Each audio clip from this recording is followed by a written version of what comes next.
روپیہ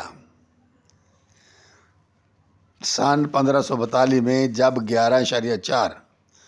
گرام 1 تولہ وزنی چاندی کا ایک سکہ شیر شاہ کو مشاہدہ کے لیے پیش کیا گیا تو انہوں نے اس کے دونوں رخ بغور دیکھنے کے بعد کہہ ڈالا یہ روپیہ ہے۔ روپیہ ویسے تو سنسکرت لفظ ہے جس کا مطلب ہے خام چاندی، تاہم ہندوستان میں کوئی یکساں سکہ موجود نہیں تھا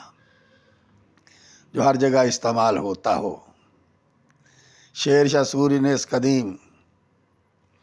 لفظ کا دوبارہ احیاء کر کے چاندی کے سکے کو 479 سال قبل ایک ایسا نام دیا جو آج بھارت، پاکستان، سری لنکا، نیپال، انڈونیشیا، مالدیپ، ماریشس اور سیشلز میں کرنسی کا نام ہے۔ شیر شاہ سوری کے حکم پر ہندوستان کے مختلف صوبوں میں بڑے پیمانے پر روپے کے علاوہ سونے اور تانبے کے بالترتیب مہر اور پیسہ نام کے سکے